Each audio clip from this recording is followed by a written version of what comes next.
All right, welcome everyone. I call this meeting of the Personnel Administration Committee to order. It is June 7th, 2022 at noon. We are here in the council conference room and on Zoom. Let's see, do we need to do roll? No. All right, well, we've got Jeff McKim here and Peter Iverson's here. And we'll go ahead to our second order of business here, which is the Sheriff's Office. We're joined here by Russell Brummett, and it's a request to update current sergeant and lieutenant job descriptions to include K-9 deputies. What's this all about, Russell? Well, when we first got our job descriptions, we had no K-9 officers interested in becoming a sergeant or lieutenant. Since that time, we've had interest from our K-9s becoming a sergeant or lieutenant. We found out there was no job description to fit that. We just had either a K-9, a deputy, or a sergeant or lieutenant. So what we did, we just combined, put some stuff in from the K-9 job description into the sergeant and lieutenant, so that we encompass that all together. Great. And as we went through a WIS process, and council administrator is dealing with a lot of these updates. And so do you have any thoughts or comments on this request? I just want to state that I don't have a problem with adding these job description items to these job descriptions. It will not change the classification. If we compare the current merit deputy to the current merit deputy K-9, the classification did not change and the hourly rate did not change. So this does not add anything. The only thing it does add, it would be the supplemental that they get, which is per their contract for handling a K-9 unit. So adding these job duties to the sergeant and to the lieutenant, I feel like is just an easy peasy kind of thing. There's no changes with the classification. So. All right, looking to my council colleagues for comments, questions. Councilmember Hawk, thanks for joining us. Oh, are you muted? I'm trying.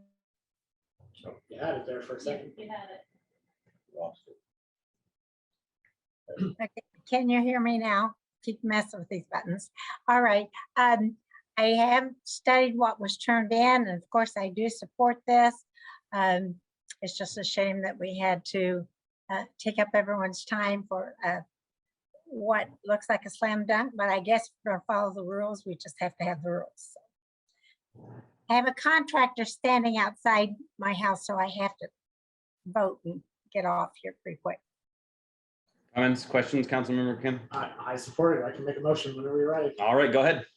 I move we make a favorable recommendation to the council with respect to the amended position descriptions for sergeant / K-9 and lieutenant / K-9. Second. All right, hearing a motion and a second. Michelle, can we have a roll call vote, please? Yes. Counselor McKim? Yes. Counselor Iverson? Yes. Counselor Hawk? Yes. Well, congratulations. I like easy peasy. Well, I'm glad you could make it over. Perfect, yeah. Yeah. Sorry about that. Yes. All right, the next item on our agenda is approval of summary minutes as presented on May 18th. Any questions, comments, changes? All right, we'll adopt them as presented, or do we need to do a roll call since we have someone on Zoom? We have someone on Zoom, so we have to do a roll call. Wonderful. Counselor Iverson? Yes. Counselor McKim? Yes. Counselor Hawk? Yes. Motion passed. All right, so the next item on our agenda is PAC comments. Any PAC comments at this point?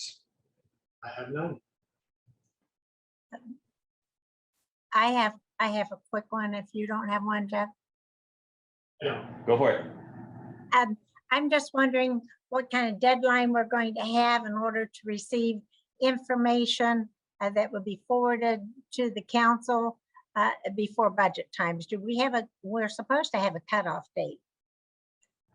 So are we honoring that cutoff date, whatever it was, or are we just working on whatever we get as we go?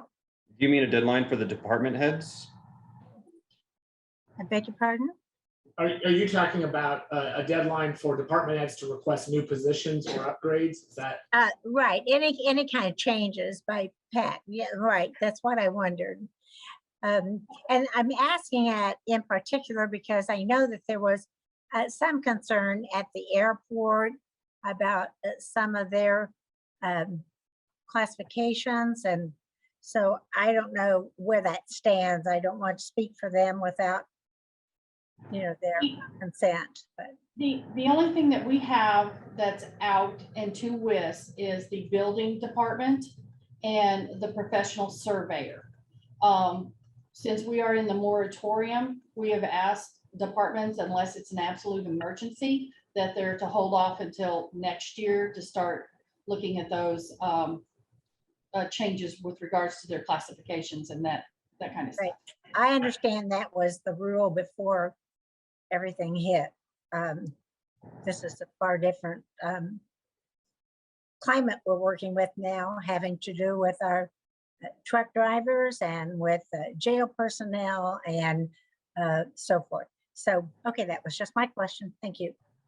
Are we, in the same vein, are we, have the 144s been turned in? No, they're going out today. Oh, they're just going out? Yeah, Okay. yeah.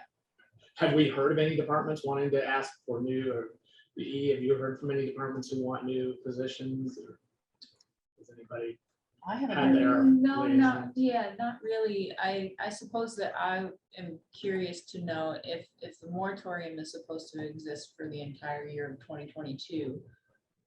If you have people that want to make changes, would you want them to be doing that now so you can plan for that in your budget for next year? Or would they do it, once it becomes 2023, then those changes wouldn't be made until 2024. Okay. Yeah, that per our maintenance policy, that's the way it's set up, that you can make changes from like January to, it's either April or May, knowing that those changes won't be effective until the next year. So unless there's an absolute like brand new position that had to be established or something like that, which there's always that bit of a loophole. But if it's a current positions, they're supposed to make those changes knowing that it won't be effective until the following year. I have another question. Yes. And I want to make sure that I'm giving proper advice. The assessor wants to add that line on for the training line because she has someone who's leaving in August, 1st of August, and she needs to get someone on full time for training and to pick up some other work. And so I told her about the training line and so forth. And I believe that's just a council decision to add that line and to work on transfer of dollars. I don't think that's PAC at all. Am I correct on that thought? You are correct. It's just it's the addition of a budget line into their budget and an account line into their budget, and then they make in-house transfer. So I've already talked to them and I have received their request, and it's on the agenda for next week. Okay, I just want to make sure I was doing the right thing there. You got it. All right. Well, if there's no other comments, I think this meeting of PAC is adjourned. Yay. Thank you for joining.